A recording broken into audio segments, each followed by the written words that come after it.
Merci beaucoup, Véronique. Comme ça, vous pourrez retourner voir ensuite en replay. Et pour ceux qui ne peuvent pas être avec nous, ils pourront voir en replay. Donc, à la fois, on met un replay, on met une synthèse aussi des échanges et un compte-rendu complet des échanges. Voilà. Mais bon, oui, laissez-nous un peu le temps de le faire après, hein. Donc, je donne la parole à Antoine Gontier, que je remercie de ta présence. Et puis, bah, voilà, vas-y pour nous donner un peu la vision globale du droit d'interpellation. Merci. Ok, merci beaucoup Sylvie, merci pour l'invitation. Donc, je vais commencer par me présenter brièvement. Donc, moi, je suis Antoine Gontier. J'ai plutôt un profil. J'ai d'abord travaillé dans des associations, collectifs, syndicats, plutôt en soutien d'expression citoyenne, de mobilisation citoyenne en direction des institutions notamment. Et puis, depuis 2020, je travaille à la ville de Grenoble. Donc, j'ai réalisé une thèse en CIFRE au sein de cette collectivité territoriale, puisque la ville avait justement ouvert une question de comment une collectivité peut mieux accompagner, recevoir, traiter, donner des débouchés politiques à des interpellations citoyennes, des pétitions. Du coup, dans le cadre de ma thèse, j'ai eu un volet très opérationnel où j'ai participé au montage et à la coordination du dispositif de droit d'interpellation citoyenne de la ville de Grenoble. On en parlera tout à l'heure.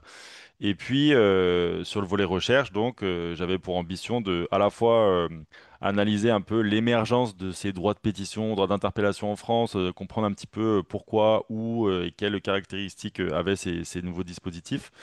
Et puis, évidemment, essayer d'analyser en gros dans quelle mesure ça marche pour démocratiser la démocratie et notamment j'ai utilisé trois grandes dimensions de la qualité démocratique qui sont améliorer l'inclusion, le fait que plus de gens participent à la démocratie locale, la qualité de la délibération, plutôt qu'une simple question-réponse par exemple, et puis l'ouverture de la décision, c'est-à-dire comment la décision peut être élargie des seuls représentants d'autres personnes. Mon terrain de recherche, du coup, c'était à la fois une exploration au niveau national et puis quand même une monographie plus précise au niveau de la ville de Grenoble, puisque donc j'ai analysé en fait ce sur quoi je travaillais au quotidien au sein de la ville. Et pour préciser, donc j'ai terminé ma thèse récemment et je suis maintenant chargé de mission interpellation citoyenne à la ville de Grenoble. Ils ont ouvert un poste en fait suite à cette expérience en thèse CIFRE et donc j'ai été recruté à ce titre en septembre dernier. Donc d'abord peut-être juste effectivement quelques mots de vocabulaire, parce qu'on parle de droit d'interpellation citoyenne, on parle de droit de pétition. Il y a plusieurs mots qui circulent en France, à la fois dans la littérature et dans les dispositifs concrets. Donc moi, ce que je vous propose juste, c'est que quand on parle d'interpellation citoyenne, en fait, on désigne des expressions collectives de citoyens, collectifs, associations, partis politiques, etc., qui se différencie de la simple expression, du simple droit d'expression par le fait qu'elle demande une réponse de la part de l'institution. C'est pour ça que dans interpellation, il y a, voilà, dans interpeller, il y a un peu plus, je vous parle pour que vous me répondiez en fait, plutôt que simplement je m'exprime dans le débat public. Et c'est ce qui fait, à mon sens, voilà, la différence entre toutes les logiques de plaidoyer qui sont pas forcément, qui recherchent pas forcément toujours une réponse, un retour de la part de telle ou telle institution, et puis donc les interpellations collectives sous forme de pétition, mobilisation, courrier, etc., qui attendent cette réponse, ce changement de la part des institutions. Et du coup, en retour, le droit d'interpellation, c'est simplement les débouchés institués qui sont proposés pour voilà, traiter, euh, donner des suites concrètes à ces différentes formes d'interpellation citoyenne au niveau local. Du coup, peut-être un petit mot donc sur le contexte en France. En fait, j'ai essayé de comprendre finalement au départ de la thèse, le constat c'était qu'il y avait quelques droits de pétition, droits d'interpellation, droits de saisine qui se développaient ça et là dans les collectivités locales depuis une dizaine d'années, depuis le début des années 2010, fin des années 2000. Et donc j'ai essayé de comprendre pourquoi. Et à mon sens, du coup, j'ai proposé trois déterminants d'apparition de ces nouveaux types de dispositifs de démocratie locale. D'abord, il y a un lien avec l'existence juridique du droit de pétition qui a été introduit dans la Constitution en 2003 Et même si on pourra en reparler, le droit de pétition au sens juridique, il est resté un petit peu une coquille vide. C'est-à-dire qu'on a juste réaffirmé dans le droit que c'était un droit important. En gros, le droit de pétition, dans le sillage de la Révolution française, etc. Le droit des citoyens à participer directement aux affaires de la cité. On réaffirme que voilà, ils ont le droit, en gros, de faire des pétitions et de les envoyer à leurs représentants. Et par contre, et contrairement aux pays dans lesquels l'initiative directe ou indirecte, donc c'est-à-dire le droit de pétition, est beaucoup plus élaboré et contraignant, comme en Suisse, en Allemagne ou même en Belgique sous d'autres formes, euh, en France, en fait, ce droit de pétition, il est resté symbolique. C'est-à-dire que, au-delà de dire vous avez le droit d'interpeller vos décideurs, il n'y a pas vraiment d'obligation pour les décideurs, pour les représentants, de faire quelque chose des pétitions. C'est-à-dire, il n'y a pas d'obligation d'en discuter en séance, il n'y a pas d'obligation de prendre une délibération en réponse à une pétition. Et évidemment, il n'y a pas d'obligation à organiser un quelconque référendum, comme ça peut se faire en Suisse ou en Allemagne, sur des sujets moyennant des seuils divers et variés.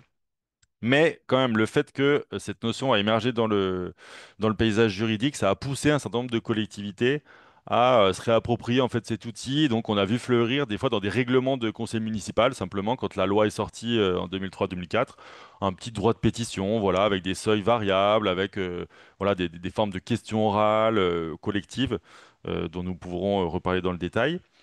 Ensuite, le deuxième déterminant d'apparition, c'est quand même l'innovation démocratique perpétuelle de la démocratie participative, c'est-à-dire le fait que voilà, c'est quand même un courant depuis maintenant 40 ans qui ne cesse de se renouveler, de trouver des nouveaux dispositifs pour de nouvelles façons d'associer les citoyens à la décision publique.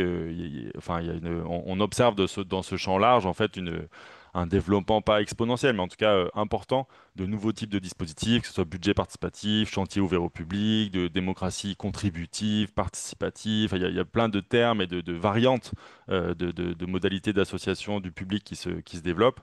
Et du coup, le droit d'interpellation, le droit de pétition, dans certains cas, c'est simplement une extension de tout ça. Et aussi, c'est aussi une réponse aux critiques de la démocratie participative, avec l'idée de se dire, aujourd'hui, on a beaucoup de dispositifs d'offres qui viennent de l'institution pour essayer d'aller chercher des citoyens dans des espaces de concertation, de codécision.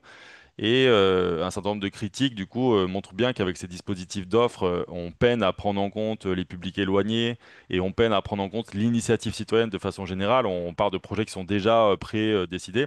Et donc, il y a l'idée, par certaines collectivités, de se dire, bah, intéressons-nous à la demande et du coup à ce qui existe déjà, aux pétitions, aux interpellations, aux mobilisations qui existent déjà et donnons-leur des débouchés un peu plus clairs. Et puis enfin, un dernier déterminant plus politique, c'est que c'est très majoritairement dans des collectivités dirigées par des exécutifs de gauche que ce genre de dispositif se développe. Mais là, sans grande surprise et en cohérence avec d'autres types de dispositifs de démocratie participative. Et donc, droit d'interpellation, moi j'ai proposé en fait de différencier en trois types génériques, parce que dans le détail, en fait, comme il n'y a pas de loi et d'encadrement juridique, encore une fois, contrairement en Suisse où tout est cadré, et quand on parle de droit d'initiative citoyenne, bah, les seuils sont nationaux, sont décidés nationalement au niveau de la Confédération suisse, au niveau des cantons, alors qu'en France, finalement, l'avantage du flou juridique, c'est qu'il y a beaucoup d'expérimentation et finalement beaucoup de situations assez différentes entre collectivités. Donc moi j'ai voilà trois types génériques. Un premier qui est le droit de réponse, c'est-à-dire en gros c'est la question orale en conseil municipal. C'est un collectif, une association ou une pétition signée par X signatures pose une question et va la poser en conseil municipal et a le droit d'obtenir une réponse publique de la part du maire ou des élus. Le deuxième niveau, ça serait le droit de mise en débat public, c'est-à-dire un peu plus qu'une simple question-réponse, provoquer un débat en conseil municipal avec le vote et un débat sur une délibération, ou une forme de médiation hors conseil municipal entre élus, techniciens, porte-parole d'une pétition, groupe de travail, voilà, ça prend différentes formes, mais c'est l'idée de mettre en débat un sujet qui serait amené par une pétition. Et enfin, le troisième palier, c'est vraiment le droit d'initiative directe, c'est-à-dire le droit de décider, de déclencher une décision, et donc le RIC, les formes et les variantes de votation d'initiative citoyenne ou de référendum d'initiative citoyenne, où du coup on déclencherait un référendum à partir d'un certain niveau de pétition. La très grande majorité des à peu près 200 dispositifs que j'ai pu recenser en France sont de niveau 1 ou 2, quoi. C'est soit des questions orales au conseil municipal, soit le plus souvent des mises en débat au conseil municipal. Mais quelques collectivités proposent voilà, d'autres types de dispositifs comme des médiations ou certaines formes de RIC. Alors ensuite, du coup, je voulais vous parler des quelques résultats et enjeux rapidement, quoi. Je vous fais un petit teasing de ma thèse pour ceux que ça intéresse. Je peux vous l'envoyer. Euh, le premier résultat concernant l'inclusion, donc je vous rappelle la question, c'était de se dire, tiens, puisque c'est un dispositif qui prend en compte plutôt la demande directement, les mobilisations déjà existantes, peut-être qu'on peut s'attendre à avoir plus de diversité sociale et politique dans les personnes qui vont utiliser ce genre de dispositif que un dispositif d'offre qui viendrait, qui émanerait de l'institution. La réponse est plutôt négative. On observe plutôt à Grenoble, comme dans les dispositifs dont j'ai pu avoir les données, une forme de reproduction des inégalités sociales et politiques voilà, d'utilisation de ce dispositif. Voilà, avec le constat que c'est plutôt des personnes très éduquées, résidant en centre-ville, qui votent déjà aux élections, qui utilisent ce dispositif, un peu les mêmes qui votent au budget participatif, et qui participent aux ateliers de concertation, conseils citoyens, etc., quoi. Donc rien de très nouveau et une piste tout de suite par rapport à ce constat, c'est que finalement, les collectivités travaillent beaucoup aujourd'hui sur les débouchés, donc sur les droits de pétition, les seuils, qu'est-ce qu'on propose à des pétitions qui arrivent. Et c'est super, enfin, en tout cas, c'est encourageant, on peut y trouver un certain nombre de vertus, j'y reviendrai. Mais les collectivités travaillent pour l'instant assez peu sur l'amont, sur les conditions d'émergence des mobilisations collectives, dans les quartiers populaires notamment, et qui seraient à même justement de favoriser une plus grande équité dans l'accès aux institutions via une pétition ici. Et donc ici, voilà, et c'est pour ça, effectivement, Sylvie parlait de l'Institut Alinsky tout à l'heure, qui propose effectivement un accompagnement ou une réflexion sur la question de la démocratie d'interpellation, en s'appuyant vraiment sur deux jambes, c'est-à-dire certes la jambe des débouchés formels qui sont à développer pour qu'une pétition ne reste pas lettre morte, mais fasse l'objet d'un débat, donne des droits à des porte-paroles, à des collectifs, mais aussi en amont, travailler sur voilà, l'agrégation des colères individuelles dans les quartiers populaires, par exemple, pour passer d'un coup de colère à une organisation collective. Ça suppose un travail en fait de type syndical, en fait, qui peut être soit mené directement par l'institution à certaines conditions, soit délégué à des associations, à des centres sociaux, à tout un tas d'associations qui travaillent sur le terrain. Et c'est un aspect qui est aujourd'hui assez peu développé, on pourra y revenir. Ensuite, le deuxième grand résultat, c'était que sur les quelques dispositifs de type RIC, référendum d'initiative citoyenne, ça m'intéressait de voir si ça fonctionnait ou pas, notamment par rapport au modèle suisse qui fonctionne plutôt bien, c'est-à-dire qu'il y a régulièrement des votations qui gagnent en Suisse, et du coup, les effets positifs attribués à ce type de dispositif fonctionnent. En France, et notamment à Grenoble, où c'est une des rares villes où il y a eu un référendum en 2016 suite à une pétition, les dispositifs ont vraiment manque de crédibilité pour plusieurs raisons. D'une part, parce qu'il y a, en fait, la principale raison, c'est que le cadre légal n'est pas contraignant. Donc, en fait, ça dépend de la décision politique, du portage politique des villes. Et on a vu à Grenoble, par exemple, un cas même si le maire s'était engagé à déclencher un référendum pour une pétition de 2000 signatures, il y a eu un cas sur sur les bibliothèques où finalement le maire a décidé de ne pas déclencher le référendum alors qu'il y avait bien les 2000 signatures, mais parce qu'il avait estimé que dans ce cas-là, il y avait eu des négociations, des concertations, et qui faisait qu'il a décidé de ne pas déclencher le référendum. Et on voit bien que tant que cette décision est politique, bien sûr, on peut compter sur la bonne volonté des élus, et c'est important qu'il y ait des élus qui portent ce genre de sujet et qui s'investissent, mais on voit que voilà, la porte est toujours ouverte à des exceptions, à des contournements qui ne plaident pas en faveur d'une règle qui est valable pour tout le monde. Et la deuxième raison, c'est une mauvaise adéquation à Grenoble entre les quorums demandés, c'est-à-dire qu'à Grenoble, on demandait 20 000 voix favorables pour valider une décision, qui était le même nombre de voix que le maire avait obtenu à l'élection municipale précédente, sauf que les moyens alloués à la campagne étaient ceux du budget participatif, c'est-à-dire quelques bureaux de vote et quelques flyers, contrairement à une élection municipale où il y a 40, 50 bureaux de vote ouverts toute la journée et du coup une information qui est au niveau national beaucoup plus conséquente, quoi. Donc bon, par rapport à ça, la piste, moi, oui, évidemment, la piste, l'enjeu, c'est vraiment l'évolution juridique au niveau national, parce que bien sûr, des expérimentations locales peuvent continuer à avancer un peu en marge du droit. Il y a de quoi faire là-dessus, mais à mon sens, tant qu'il n'y aura pas un cadre national qui est plus permissif, au moins en termes d'expérimentation locale, de la démocratie directe, je vois pas comment on peut voir venir des dispositifs crédibles dans les années qui viennent. Ensuite, un dernier résultat, et je vais m'arrêter là parce que je prends un peu de temps, c'est sur du coup plutôt deux derniers résultats. Un sur le format de débat en conseil municipal. Euh, Globalement, on observe que ces types de dispositifs ont un rôle de mise à l'agenda intéressant, c'est-à-dire que ça fait exister un sujet en conseil municipal. Euh, mais par contre, ils sont souvent assez faibles en termes de qualité délibérative, puisque ça reste des scènes de théâtre, les conseils municipaux, où finalement les prises de parole sont assez stéréotypées. On a une prise de parole du collectif, une prise de parole de l'élu, et puis en fait, on n'avance pas beaucoup sur le sujet. En fait, les arbitrages qui ont été pris avant ne sont pas sensiblement modifiés. Contrairement à des dispositifs de type médiation, groupe de travail, qui sont par exemple à Grenoble, on propose une médiation à partir de 50 signatures entre les porte-parole de la pétition, les techniciens et les élus, qui en fait ont non seulement un effet de mise à l'agenda, c'est-à-dire que le sujet est travaillé, mais aussi un effet en fait, d'apaisement de la relation, souvent entre les collectifs et les élus qui prennent le temps de discuter dans une forme de droit à la discussion, quoi, reconnu à tout le monde. Ensuite, ça a un troisième effet de clarification des désaccords. Et c'est un effet auquel on pense pas souvent, parce qu'on se dit, bah, ça sert avant tout à se mettre d'accord, à choisir des nouvelles politiques publiques. Mais en fait, la majorité presque des médiations que j'ai pu animer, en fait, ont pour objectif, au moins partiel, de se mettre d'accord sur ce sur quoi on n'est pas d'accord. C'est-à-dire clarifier les points d'accord, les points de désaccord, les raisons des désaccords, qui finalement sont un enjeu extrêmement important pour donner ensuite la liberté d'action aux acteurs, quoi, d'aller continuer leur mobilisation par d'autres canaux ou d'accepter telle ou telle position politique, etc.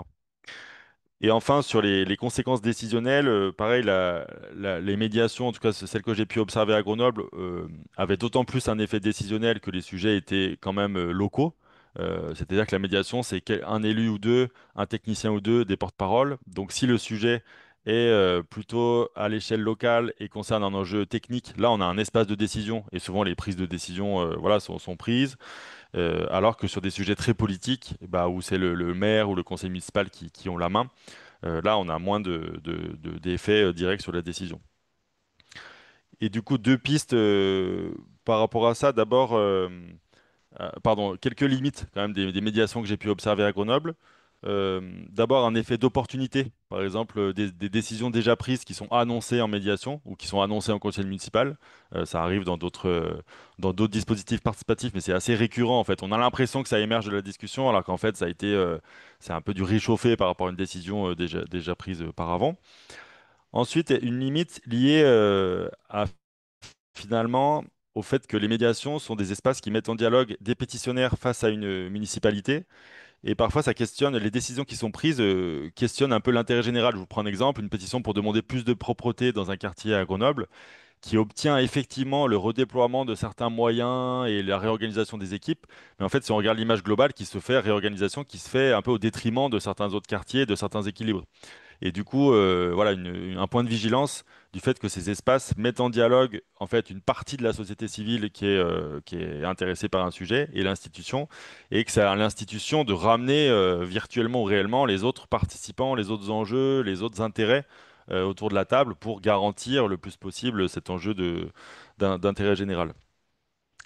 Et puis ensuite, une dernière limite, c'est finalement le grand écart entre le traitement plutôt intéressant dans le cadre de ces médiations, de ces débats en conseil municipal, par rapport au traitement des réclamations individuelles qui, dans la plupart des villes que j'ai pu observer, sont de nature très descendante. En fait, pour la faire courte, quand quelqu'un fait une réclamation individuelle, on lui répond, ben voilà, merci de votre remarque, mais voilà, la ville fait déjà ceci, cela, donc merci, au revoir, quoi, de façon polie.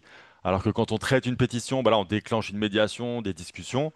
Et donc le dernier enjeu que je voulais soulever, c'est ça, c'est cet enjeu de continuum entre le traitement des réclamations individuelles, qui sont souvent dans d'autres services que les services de participation citoyenne, et puis le traitement plus politique, plus démocratique des interpellations, des pétitions dont sont l'objet ces dispositifs-là. Voilà, je m'arrête là. Désolé, j'ai été un petit peu long, et je m'arrête là pour l'instant. Merci beaucoup pour ce partage, ce point global et puis les points, les remarques à la fin et les ouvertures.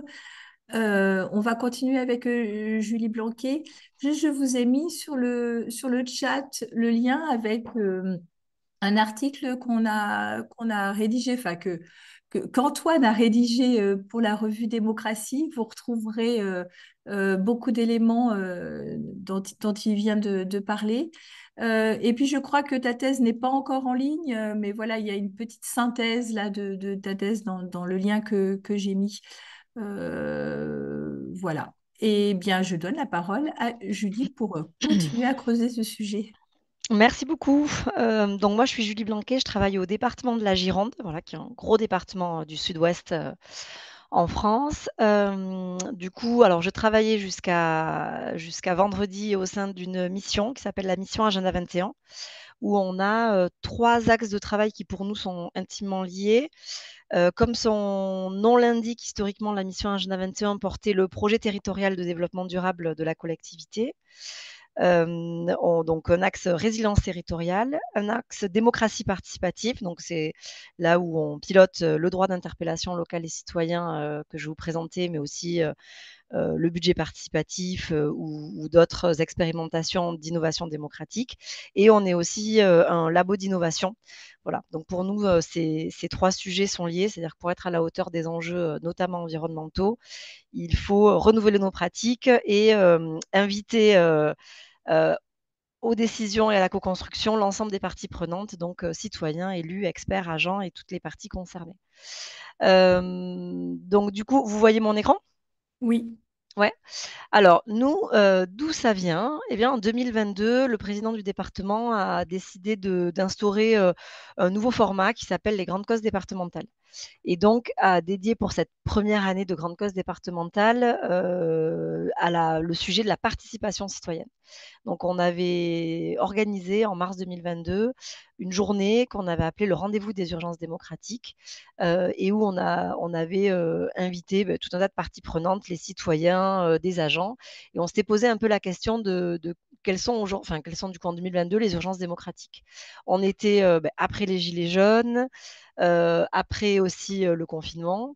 Et on avait des formats très ouverts d'expression, donc des cercles samoans, qui ont permis à notamment les 3 personnes que vous voyez dans la photo, de pouvoir insister beaucoup sur les opportunités d'un référendum d'initiative citoyen.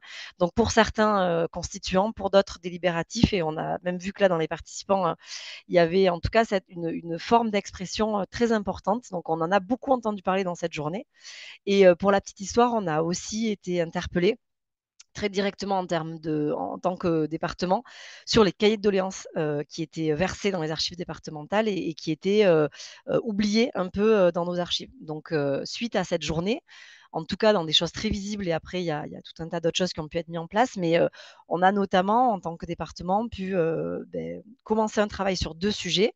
Donc le droit d'interpellation locale dont je vous parlais, mais aussi les cahiers de doléances. Donc on s'est posé la question de comment les ouvrir, qu'est-ce qu'il fallait faire. Et donc en 2022, on a engagé un travail avec Samuel Noguera, donc qui est devenu notre thésard CIFRE sur le sujet. Et depuis, ça pourrait être aussi l'occasion, je sais pas, de notre conversation avec ou entre. Donc on voit que beaucoup de départements ont engagé aussi ces démarches de réouvrir les cahiers de doléances et de savoir qu'est-ce qu'ils ont à nous enseigner, et voilà, en tout cas d'en faire quelque chose et de ne pas les oublier. Donc, suite à cette journée, on a réinvité l'ensemble des personnes qui s'étaient exprimées, mais aussi tous ceux qui avaient participé à la journée, à des ateliers de co-construction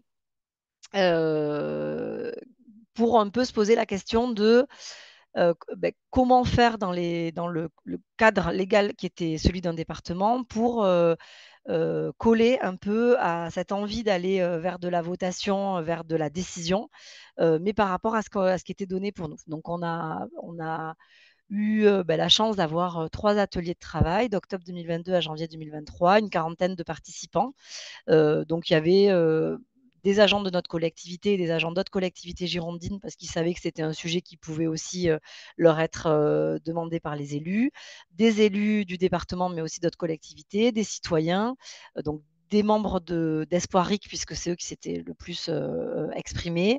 Donc voilà, donc on avait une diversité de profils et donc on a co-construit avec eux ce que pourrait être du coup un dispositif qui rentrerait dans la réglementation, mais qui ne serait pas dévoyé par rapport aussi aux finalités d'un RIC. On s'est largement inspiré des collectivités qui avaient débuté avant nous, notamment Grenoble, où on a regardé, on a un peu arpenté le règlement. Il y avait aussi le guide méthodologique qui avait été aussi fait par des Grenoblois, donc par Raoul Maniberton et d'autres de l'époque.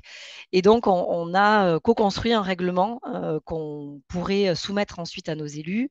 On avait la déléguée au président, donc Céline Guery à l'époque, qui était présente à tous les ateliers. Et on avait une consigne, on va dire, du président qu'on avait vu après le rendez-vous.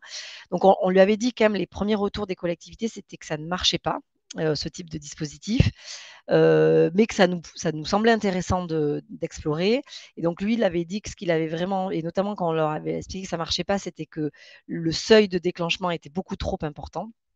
Donc lui, ce qui nous a donné comme consigne, c'est d'imaginer un dispositif où lui, son intérêt premier, c'était des espaces de discussion et d'échange. Voilà. Donc on avait ça comme point de repère. Et puis j'avais en tête aussi un bon conseil d'Antoine qui disait il n'y a pas de risque. Non, parce que quand je lui dis bon, on commence à en discuter avec tous nos élus, il disait franchement le seul risque c'est que ça marche pas, mais en fait il y a pas, enfin écarter ça le plus possible, il n'y a pas de risque quoi. Voilà, ça peut faire peur, mais en vrai, il n'y a pas de risque.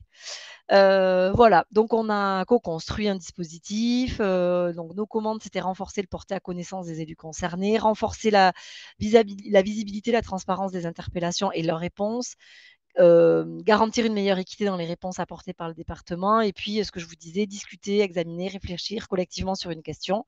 Et donc on avait aussi cette envie de construire de la délibération. Bon, ça c'était, je ne vais pas faire une spoiler alerte, mais on retombe quand même dans tous les travers qu'Antoine a pu évoquer, même si on partait plein de bonnes intentions.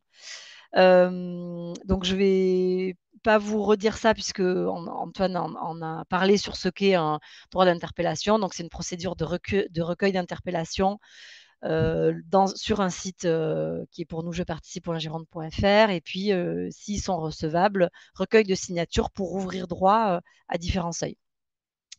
Donc voilà, on était, comme je vous le disais, quand on a été voir le président et nos élus, le président pouvait dire à l'époque qu'il y avait une crise de légitimité des élus. Il disait que lui, il pouvait se sentir mal élu, voilà, au regard de la proportion des votants, ainsi de suite. Et que on était, nous, dans le moment aussi où il y avait toutes les manifestations sur les retraites en 2023. Donc c'était compliqué pour notre exécutif de tenir une position où on veut, d'un point de vue national, que les interpellations, notamment dans les manifestations, soient entendues par les exécutifs, tout en disant qu'on avait un peu une crainte nous-mêmes à ouvrir ce qui pouvait être nommé, quand on en discutait, une boîte à claques pour les élus, quoi. Il y avait cette peur-là, mais à la fois, nos élus ne pouvaient pas ne pas ouvrir cette expérimentation, d'aller chercher un peu plus d'expression, et notamment de pouvoir imaginer des réponses transparentes, visibles, à construire en fonction des interpellations. Donc, très proche de celui de Grenoble, on a un dispositif donc, qui permet à un minimum de 2 Girondines et Girondins d'au moins âgés de 11 ans. Donc, nous, pour un département, on se disait que c'était important d'avoir les collégiens, 12-11 ans, voilà, qui correspond à un grand champ de notre politique publique, qui sont les collèges, qui dépose sur jeparticipe.gironde.fr une interpellation. Cette interpellation, elle est étudiée. Si elle est recevable, et on va dire que un des plus gros critères de notre règlement de recevabilité, au-delà de la diffamation, ainsi de suite, c'est le champ de nos compétences départementales. Donc, si c'est dans le champ des compétences, c'est recevable. Des compétences départementales, si c'est hors champ, c'est pas recevable. Si c'est recevable, on le met en ligne pour qu'il fasse campagne autour de soutien, avec un petit kit de communication qui leur est disponible, mais ça fait aussi partie de nos critiques, avec peu de moyens en final de communication réellement disponibles. S'ils arrivent à avoir 66 soutiens, donc ce qu'on considérait comme très peu, puisque la population girondine, c'est 1 600 000 habitants. Donc on voit que 66 soutiens, c'est quand même relativement faible. Ça ouvre droit à un rendez-vous de médiation entre les porteurs de l'interpellation et puis les élus concernés, les services concernés, et voilà. Donc, sur les élus, les services, on peut mobiliser le vice-président ou la vice-présidente en charge de la politique publique. On peut aussi avoir des élus plutôt locaux si on a une interpellation plus locale qui correspond plutôt à un canton. Et pareil sur les directions. Nous, en tant que département, on a des directions territorialisées, des directions centrales. Donc là aussi, on mobilise ce qui nous semble le plus opportun. Suite à cette première réunion ou ces 2 réunions, il y a des comptes rendus qui sont faits de ces rendez-vous de médiation et publication de ces comptes rendus sur le site. Si, quel que soit, on va dire, le, enfin, quel que soit ce qu'a produit la médiation, c'est-à-dire qu'il y a eu un consensus, une compréhension ou un désaccord, en fait, les porteurs peuvent à tout moment sortir du dispositif, voilà. Mais ils peuvent, même s'ils ont, pour le département, peut-être eu gain de cause, ils peuvent malgré tout poursuivre l'interpellation. Donc, le deuxième seuil, c'est 2000 soutiens sur 5 cantons, sur un délai de 4 mois. Et donc là, donc on n'a jamais atteint ce niveau-là, mais ça pourrait constituer un panel hybride, c'est-à-dire une sorte de convention citoyenne où des citoyens, des élus, des agents travailleraient en atelier de travail avec des auditions d'experts, des enquêtes pour rendre un rapport de préconisation qui serait présenté en assemblée plénière. Et puis là, le dernier aspect du dispositif, c'est une votation d'initiative citoyenne, 20 000 soutiens sur au moins 5 cantons en 10 mois. Et donc là, le président du département s'engagerait à organiser une votation à l'échelle du département. Donc, on a voté le règlement en juin 2023. Il y a eu une conférence de presse de rentrée du président qui était sur ce thème-là, à la fois le lancement du budget participatif et le lancement du droit d'interpellation local.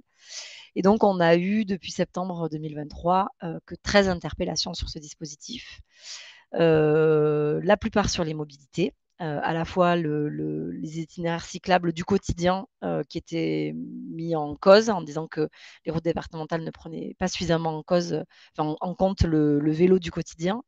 Question sur les bacs maritimes parce qu'on est gestionnaire d'un bac sur l'estuaire de la Gironde entre la Charente et la Gironde. Le sujet du 80 km/h puisque des interpellants souhaitaient pouvoir qu'on repasse les routes départementales à 90 km/h, des sujets de sécurisation, routes départementales piétons, le transport des aînés.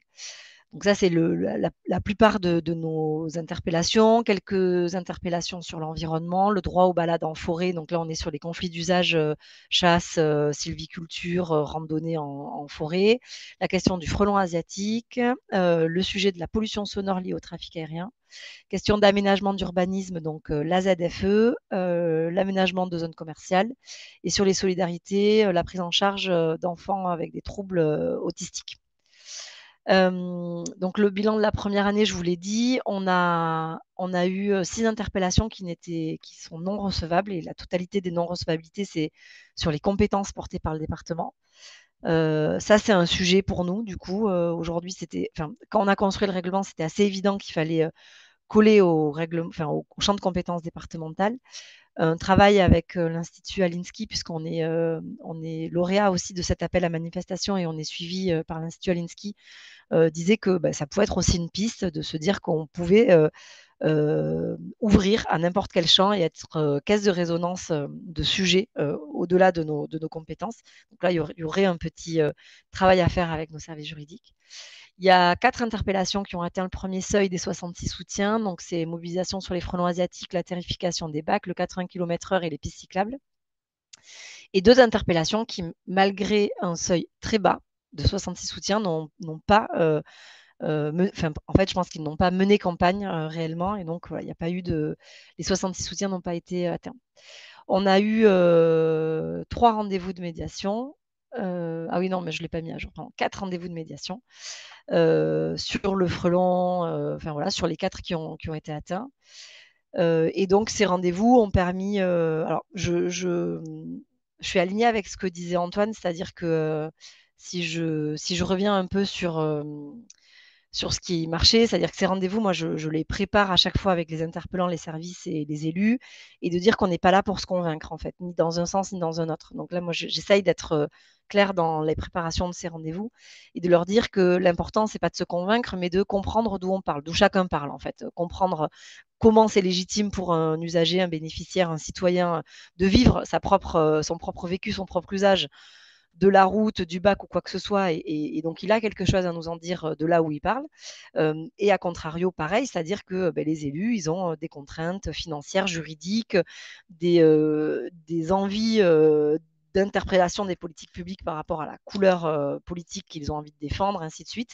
Et les services, pareil. Donc, notamment sur le premier rendez-vous, personne n'est là pour se comprendre. Par contre, on est là pour écouter. Alors ça, c'est dur parce que on a bien compris l'idée de dire quelles sont les contraintes respectives des uns et des autres. Après, la notion aussi d'écoute, là, ça joue aussi sur la posture des services, des agents, et de comprendre en fait d'où chacun parle, voilà, et après d'envisager les suites à envisager, mais de ne pas présupposer aussi, de ne pas partir parce que sur les 80 km/h, par exemple, les services avaient dit bon, le rendez-vous n'avait même pas encore eu lieu, en disant bon, on va faire chiffrer le remplacement de tous les panneaux.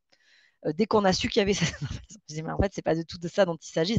On n'en est pas à changer toutes nos routes départementales ou quoi que ce soit. Là, l'idée, c'est de savoir pourquoi il jugerait intéressant de repasser au 80 ou 90. Le département peut tout à fait aussi dire pourquoi lui, il ne s'est pas saisi de cette possibilité qui était la sienne de pouvoir déroger au 80. Enfin voilà, donc c'est vraiment de la compréhension avant tout.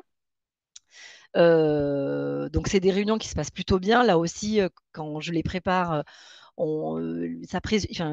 notamment les élus peuvent présupposer un peu d'agressivité ou des mécontentements des interpellants. En fait, c'est rarement le cas. Enfin, ça n'a jamais été le cas sur les 5 rendez-vous qu'on a fait. Au contraire, s'ils sont bien préparés, que les règles du jeu sont claires, il y a plutôt des interpellants qui sont contents de rencontrer des élus, contents de rencontrer des services. Il y a quelque chose de pédagogique aussi, mais dans les deux sens, aussi des services, des élus qui entendent des vécus qu'ils n'avaient pas forcément imaginés, ou en tout cas que ça vient incarner des sujets qui peuvent pour eux être un peu lointains. Donc c'est des rendez-vous qui se passent plutôt bien. Sur les flops, pour accélérer, je vois qu'il est 46. Donc en fait, 13 interpellations, c'est très peu, voilà, malgré le seuil très faible. Donc il y a beaucoup de choses qui ne sont pas de la compétence du département. Il y a très peu de dossiers. C'est un dispositif qui n'est pas connu. On a très peu communiqué, en fait. Il y a peu de visibilité. Pour un département, c'est compliqué et très coûteux de faire des grandes campagnes de com sur nos sujets. Donc voilà, là-dessus, c'est pas satisfaisant.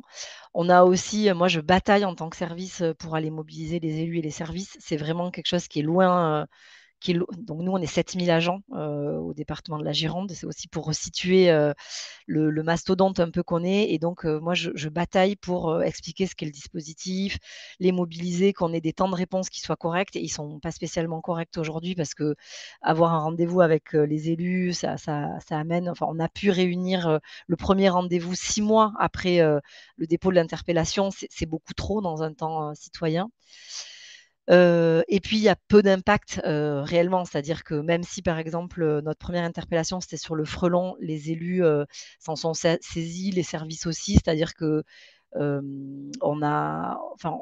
en plus, les interpellants ont su aussi parler. Donc là, je reviens aussi complètement, c'est-à-dire que les profils qu'on a eus dans les interpellants, c'était vraiment des profils qui auraient été en capacité de mobiliser le département par d'autres moyens. Des élus locaux, des personnes engagées dans des associations, voilà, donc des retraités, mais qui avaient eu des postes qui leur permettaient de comprendre l'organisation d'une collectivité et d'être en lien, même en termes de code, avec les services et les élus. Donc, on se retrouve tout à fait dans les biais qu'Antoine a donnés. Et puis, voilà, on a fait des trucs très chouettes. Donc, par exemple, sur les frelons, ce qui venait chercher, c'est la capacité du département à être un bon assemblier et à parler aux plus de 500 communes girondines dans un temps très. Il y avait un objectif de pouvoir faire une grande campagne de communication en février 2024 pour mobiliser juste avant le réveil, on va dire, des frelons. Donc ça, on l'a fait, et du coup, là, ça a été un peu du gagnant-gagnant, c'est-à-dire que ça n'a pas mobilisé au-delà de notre capacité à organiser un événement, parler à l'ensemble des communes. Voilà, on pouvait le faire, donc ça, c'était bien. Mais après, sur tout un tas d'autres sujets, c'est beaucoup plus long, c'est plus poussif. Et puis, on retombe complètement dans les travers qu'on a pu donner.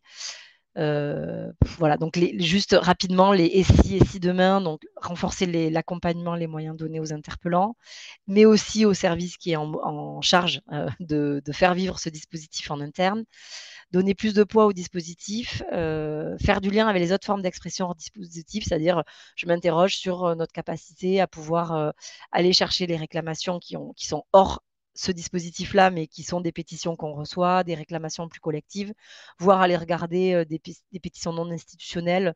En ce moment, on a plein de pétitions sur la protection de l'enfance, nous, au département, sur change.org. Mais est-ce que on sollicite les citoyens dans nos cadres d'expression, ou est-ce qu'on est en capacité de se dire que c'est une expression girondine et on va la capter là où elle est, et on peut mettre en place aussi des éléments de qualité délibérative sur ces sujets-là. Voilà, il y a aussi dans la multiplication des dispositifs aux différentes échelles. On a une ville de Bordeaux qui a un dispositif, nous on a un dispositif. Donc, est-ce qu'on serait en capacité aussi d'avoir des dispositifs un peu sans couture entre ville, département, région, etc. Voilà un peu où est-ce qu'on en est. Donc, avec des choses, malgré tout, voilà, on a fait, on a testé. Et puis, je me retrouvais beaucoup dans les bilans un peu plus généraux qu'Antoine avait pu faire. Voilà pour mon retour d'expérience. Merci beaucoup, Julie. Alors effectivement, on a encore 10 minutes devant nous. Dans ce qui a été noté dans le chat, il y a peut-être deux, trois petites choses sur lesquelles vous pouvez rebondir, mais peut-être que du coup, Antoine, tu peux reprendre la parole. Moi, ce que j'ai noté, c'est la question de la formation en interne. Alors, Julie, tu en as un petit peu parlé. Mais peut-être que Antoine, tu peux nous dire, toi, ce que tu as vu par ailleurs, et puis peut-être notamment à Grenoble. Tout le côté formalisation de la réponse, Julie, tu as parlé des délais, mais est-ce qu'effectivement, quel, quel cadre et qu'est-ce qu'on on dit, enfin, comment c'est posé, comment c'est formalisé en fait, cette réponse, ce retour? Effectivement, le lien aussi au niveau du territoire, que tu en as parlé aussi un peu, Julie, entre départements, interco, communes, est-ce qu'il y a une interpellation territoriale sans couture qui pourrait se construire? Enfin, voilà, en tout cas, comment on réfléchit ça? Et puis au niveau national, peut-être là, le côté un peu institut Alinsky, tu peux nous dire, Antoine, quels sont peut-être les plaidoyers ou comment des plateformes de plusieurs associations, vous travaillez là-dessus? Bon, tu as 2 minutes pour répondre Ouais, à tout, hein, mais ouais, non. ouais. Non, mais du coup, juste quelques éléments. Donc, sur la question des compétences des différentes institutions et du sans couture, je rejoins totalement Julie. C'est clair que nous, on a souvent, en fait, ce que je disais dans le chat, le cas le plus fréquent, c'est des sujets qui sont multi-compétences, en fait. C'est-à-dire que la ville a un bout de trucs à faire, la métro aussi, mais aussi les services de l'État, la préfecture, le département, sur des sujets typiquement espace public, sécurité, tranquillité, qui sont des sujets quand même assez récurrents en termes de demande des habitants. Et pour l'instant, nous, on a effectivement du mal à sortir. Enfin, on voit bien qu'aujourd'hui, nous, on invite parfois la préfecture, la police nationale à venir à une médiation dans le cadre du dispositif ville. Bon, bah, ces institutions-là viennent le plus souvent pas, en fait, parce que rien ne les y contraint. Et du coup, l'enjeu d'avoir pour moi, effectivement, un dispositif sans couture ou de façon que le service public de manière générale, que ce soit l'État ou les collectivités, dans ses différentes composantes, puisse répondre et proposer des espaces de dialogue aux personnes, ça me paraît très important. Sur le caractère normé de la réponse, je ne sais pas si c'était ça la question, mais en tout cas, aujourd'hui, il n'y a pas de règles en France. Et donc, du coup, chacun fait ce qu'il veut. Et la plupart des collectivités se sont donné des règles de qualité de réponse aux usagers, avec des questions de délai de réponse, la plupart du temps. Mais enfin, 99% des réponses, ce sont des réponses informatives descendantes. En fait, c'est pas, voilà, pas par rapport à un problème, à une réclamation, c'est une réponse, voilà, informative et descendante, et ce n'est pas une réponse de l'ordre de l'accompagnement à aller plus loin, à approfondir, à aller vers une forme de médiation. Du coup, sur le cadre national, pour finir, enfin sur le contexte national, sur comment faire pour effectivement faire avancer les choses là-dessus. Et effectivement, avec l'Institut Olinsky, en lien avec d'autres associations, il y a du coup l'Observatoire des libertés associatives qui travaille sur le versant en fait conforter, défendre et soutenir les libertés associatives en matière d'interpellation citoyenne en fait, en se disant justement que c'est bien beau de construire des débouchés, mais l'étape d'avant, peut-être, c'est de garantir le fait qu'il y ait des acteurs pluriels dans la société civile, y compris dans les quartiers populaires, qui sont à même de faire un travail d'organisation collective, d'agrégation des préférences individuelles, en tout cas d'agrégation des colères individuelles, pour les transformer en demandes collectives, etc. Et que ça, c'est un garant un peu de la vivacité et de la réussite de ce genre de sujet-là. Et puis sur les questions d'évolution législative, quelle perspective et comment faire pour y arriver? Il y avait une question là-dessus. Bah, je pense que en ce moment, il y a la coalition pour le renouveau démocratique, par exemple, qui fédère un certain nombre d'associations avec notamment pour ambition, in fine, de faire des propositions législatives, en fait, hein, pour inscrire dans le droit soit des possibilités d'expérimentation plus larges, soit directement des possibilités de démocratie directe. Voilà, il y a par exemple l'association Espoirie, qui a des associations particulières, Julien en parlait, qui travaillent spécifiquement sur le RIC, quoi, et faire avancer ça dans des propositions de loi législatives. Et puis peut-être une dernière petite chose sur deux dernières petites choses sur la formation en interne. Euh, bon, il y a un truc que j'ai remarqué, c'est que je me bats beaucoup contre comment dire, la perception exagérée des limites du droit de réserve, du devoir de réserve des agents publics, qui estiment souvent qu'en fait, dès que ça parle politique dans une réclamation, c'est plus de leur ressort, il faut transférer au cabinet, etc. Alors que les agents publics, à mon sens, peuvent avoir une mission d'accompagnement de l'expression, y compris de l'accompagnement de l'aide à l'organisation collective qui peut aller un petit peu plus loin que cette limite-là qui est souvent surinterprétée. Et puis sur les conseils citoyens indépendants, les conseils citoyens de manière générale, est-ce que ça peut être une échelle importante? Il y avait une question sur, notamment pour relayer ces interpellations auprès des élus, etc. Ma réponse, ça serait de dire oui, et ça l'est, enfin, ça l'est parfois dans certains règlements, les conseils citoyens ont ce rôle-là, de faire une veille sur leur territoire, sur ces mobilisations-là. Mais attention de ne pas leur donner une mission qui est en fait la mission d'agents publics ou d'associations et de salariés. À Grenoble, par exemple, on a voulu donner cette mission au conseil citoyen, mais en fait, c'est un travail d'organisation dont les bénévoles des conseils citoyens ont vite été un petit peu dépassés et à juste titre. Voilà, je m'arrête là. Merci. Julie, peut-être sur la question de la place et du rôle du fonctionnaire territorial dans là-dedans, entre organisation, accompagnement, lien aux Ben, élus, peut-être ouais. ta Nous, position. ouais. Alors, nous, on avait mis en place, enfin, on a mis en place un petit comité de recevabilité. Donc, pour vous donner, donc il y a l'agent donc que je représentais, qui a la mission Agenda 21, le service. Il y a la chargée de mission du directeur général des services, voilà, pour s'assurer aussi qu'elle puisse, si moi j'y arrivais pas, aller mobiliser les directeurs généraux adjoints.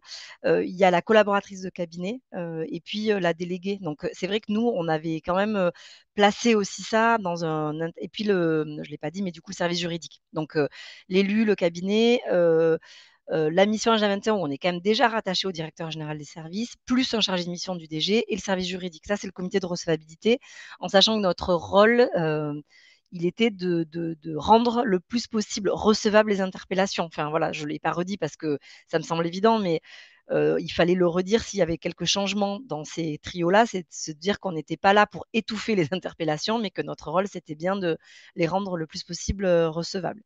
Voilà, mais après, effectivement, il y a vraiment du lobbying à faire pour se dire que ça ne peut être que bénéfice, qu'il n'y a pas vraiment. Enfin, merci encore Antoine pour ce truc il n'y a pas de risque parce que c'est tellement vécu comme un risque, vraiment la boîte à claques. Déjà que c'est compliqué pour nous, déjà qu'on n'a plus de budget, déjà que sur nos propres compétences. Enfin voilà, c'est compliqué de mettre en œuvre des politiques publiques et du coup, on arrive avec quelque chose qui met encore plus en péril, voire voilà, qui expose encore plus, on va dire, les élus. Donc là, il faut être convaincu et se dire non, non, mais il y a pas de risque, au contraire. Et c'est vrai que c'est ce qu'on voit, c'est-à-dire que si on le fait bien, alors nous, on l'a pas toujours bien fait, par exemple sur je prends un mini exemple des bacs départementaux où on avait convenu à la fin du deuxième rendez-vous de faire, enfin, c'était rien à faire, c'était une réunion publique. En fait, ils étaient tellement, ils avaient tellement apprécié l'effort pédagogique de compréhension du fonctionnement de nos bacs, qui est un peu particulier parce que c'est un budget annexe et vraiment, enfin, voilà, qu'ils disaient, mais ça, en fait, si les médocains, parce que ça concerne surtout une partie, avaient connaissance du fonctionnement de ce service public, peut-être qu'il y a plein de grognes qui seraient levées. Voilà. Donc, il disait, mais super, en fait, ce que vous venez de nous dire, il faut que vous puissiez le dire au plus grand nombre. Donc, on était très contents. À part que la réunion publique, on l'a jamais fait. Et donc là, c'est le truc de boomerang, c'est-à-dire qu'on n'avait pas grand-chose à faire. Enfin, c'était une réunion publique, c'était très chouette. Et je ne sais pas pourquoi. Enfin, il y a eu plein de raisons qui fait que la date n'a jamais eu lieu. Et puis après, ça sert à rien de faire un truc. Voilà. Et pire des choses, c'est que entre temps, on a même augmenté le tarif des bacs. Alors qu'on avait présenté une tarification. Enfin bon, voilà. Donc on a fait euh, pire que de ne rien faire, quoi, grosso modo. Enfin, voilà. Et ça aussi, c'est un truc qu'il faut en avoir conscience, c'est-à-dire que malgré tout, enfin, quand on se lance dans ce type de dispositif, il faut vraiment avoir à cœur de le faire de manière très transparente, avec une haute, enfin, vraiment de mettre les conditions de réussite, le prendre soin de tout ça, parce que sinon, les retombées sont vraiment pires que de ne pas mettre en place ce type de dispositif, parce qu'on n'est pas obligé de le mettre en place. Donc, si on le met en place, il faut se donner à l'ensemble d'échelles, c'est-à-dire politiquement, au niveau des services, au niveau de l'embarquement, la mobilisation de tout le monde, vraiment une ligne de conduite quand on met en place l'ensemble des démarches, parce que sinon, voilà, c'est très contre-productif. Mais voilà. Et donc là, on est en évaluation et on sait pas trop. Voilà, on attend de finaliser notre évaluation pour savoir quelles sont les évolutions du dispositif qu'on mettrait en œuvre. Merci. Peut-être juste pour terminer, parce qu'il est 14 heures et on va faire ce qu'on a dit, c'est-à-dire qu'effectivement, on va s'arrêter là. Une phrase à chacun, Antoine et Julie, sur, de votre point de vue, vous l'avez déjà un peu dit, mais peut-être de façon synthétique en une phrase, qu'est-ce qu'il faudrait faire pour 2026 pour renforcer, améliorer, rendre impactant ce type de démarche? Antoine? Eh ben, moi, je dirais trois éléments. D'abord, développer les expérimentations locales. On a la chance d'avoir un droit de pétition qui n'est pas légiféré. Et l'aspect positif, c'est qu'on peut faire un peu ce qu'on veut à l'échelle locale, en marge un petit peu de droit. Deuxièmement, le mettre quand même en parallèle avec un plaidoyer au niveau national pour réclamer davantage de droits à l'expérimentation et de cadre légal permettant la démocratie directe. Et puis enfin, ne pas se concentrer uniquement sur les débouchés de type droit de pétition, droit d'interpellation, mais travailler sur les conditions en amont d'émergence des interpellations collectives, notamment dans les quartiers prioritaires et de manière générale des gens qui ne participent pas déjà. Merci. Julie? Et du coup, en complément, je dirais cette préparation amont, côté service, côté élu, travailler les postures et les postures d'écoute en fait, et pas que de réponse. Et on va très vite dans qu'est-ce que je dois répondre et on passe pas assez de temps à écouter. Et puis peut-être très localement aussi, qui est vraiment l'instauration d'une expérience où le contre-pouvoir a marché. Et je pense que ça amènerait une toute autre expérience du dispositif si ça marche une fois, ça vient un peu rebattre les équilibres pouvoir contre pouvoir et ça serait au service de tout, c'est-à-dire des futures interpellations comme de la capacité de la collectivité à prendre en compte ces interpellations. Voilà. Merci beaucoup. Il est 14h02. C'est toujours très frustrant. C'est des moments, des petits moments frustrants, mais merci beaucoup déjà d'avoir planté le décor, expliqué, Julie, comment vous aviez mis ça en place et on vous met tout sur le site internet, le replay, le compte-rendu, le PowerPoint, peut-être aussi, Julie, si tu nous le permets, la Bien thèse sûr. qui sera bientôt diffusable. Merci de votre présence et puis de toute façon, c'est un sujet sur lequel on reviendra très certainement parce que c'est un sujet encore en exploration, en expérimentation. Merci beaucoup. Merci à vous. Merci beaucoup. À bientôt. Merci.